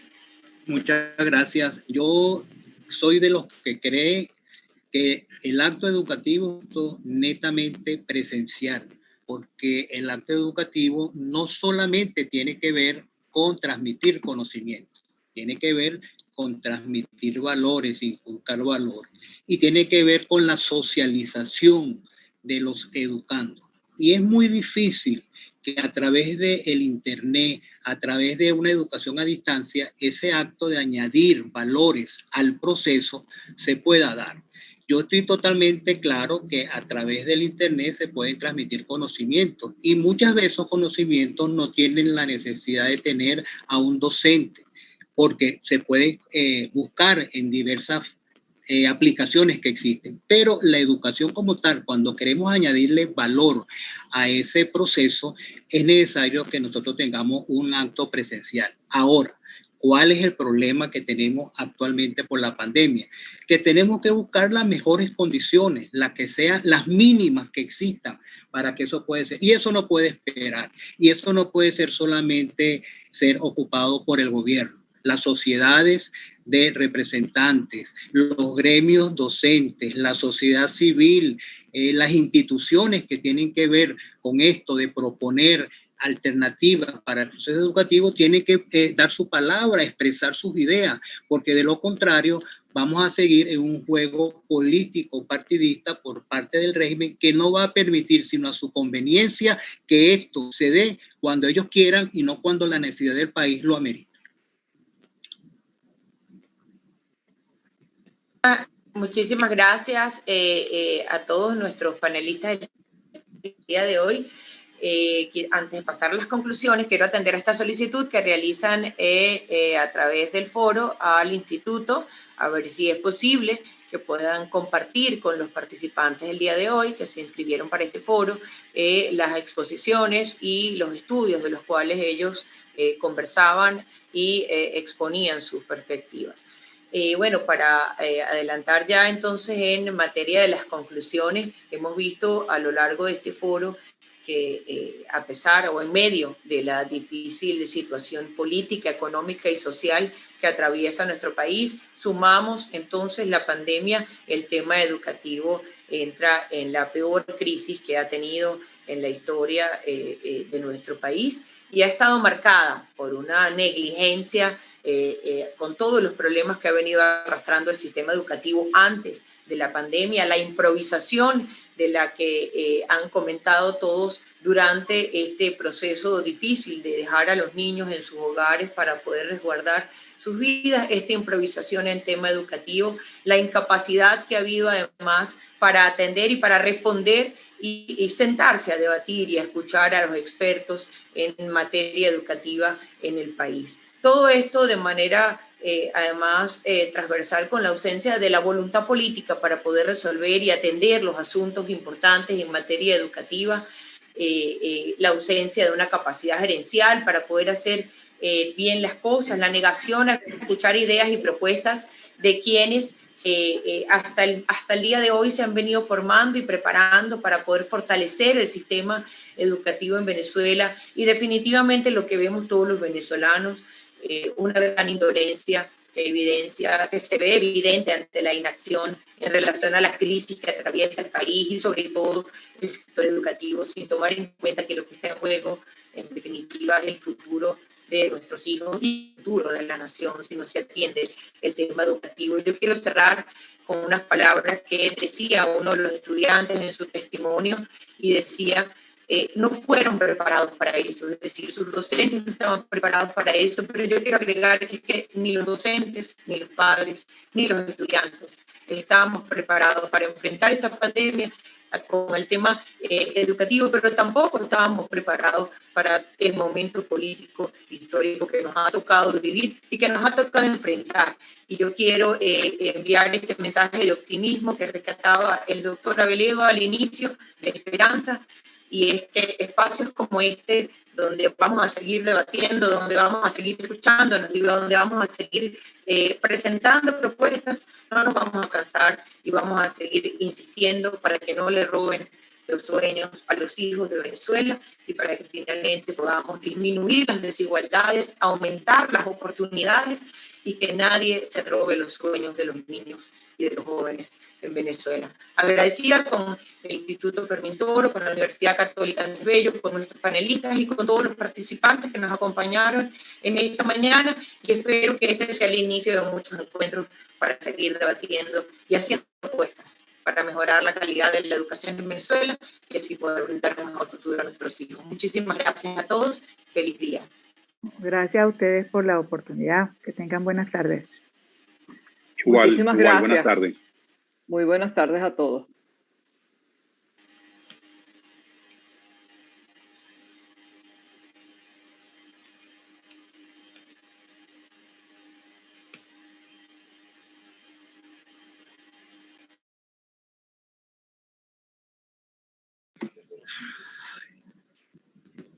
Muy bien, felicitaciones al instituto.